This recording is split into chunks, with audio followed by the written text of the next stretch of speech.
In the United States, there are still plenty of questions about the case of a black man who was killed while out jogging in Georgia. Two white men were arrested and charged in his murder yesterday after video of the shooting circulated on social media. Some people are calling it a modern-day lynching. Stephen D'Souza is on this story for us, and we hopefully have a better connection this time. Stephen, the murder took place in February. Why did it take this long to see arrests?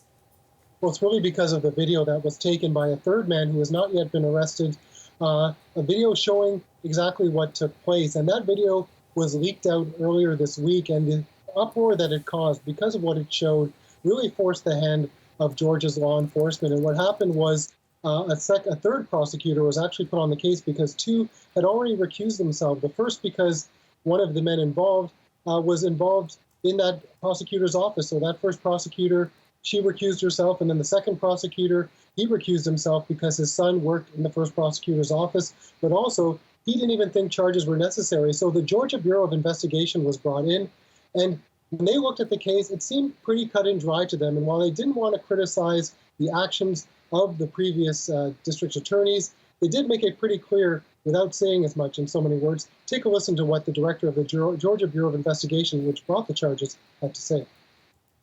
Based on our involvement in this case, considering the fact that we were hit the ground running Wednesday morning, and within 36 hours we had secured warrants for two individuals for felony murder, I think that speaks volumes for itself, and that the probable cause was clear to our agents pretty quickly.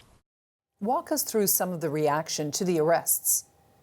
Well, it's interesting, there is a sense of relief from community activists, from the family as well, but still anger that the two district attorneys who had already looked at this case have been sitting on this video since February. And so there's still protests today calling for a further investigation into those two district attorneys, and anger that simply, if this was perhaps the case reversed, if it was a white individual being chased by two black men, then many in the community feel that charges would have been brought right away. And they're also upset because they've seen cases like this play out before. For example, Trayvon Martin in Florida, killed because somebody thought he looked suspicious. George Zimmerman, the man charged in that, he was let go. And so the NAACP says the charges are just the first step. Take a listen.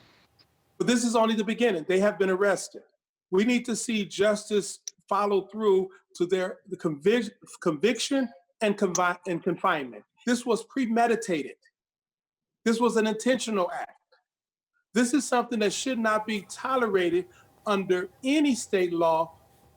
Now, the Georgia Bureau of Investigation says they are continuing to look at things, including the third person who filmed it, but they're not going to look at the district attorneys, and they say there are no hate crime laws in Georgia, so that's not an aspect they'll be looking at either. The CBC's Stephen D'Souza reporting from Toronto.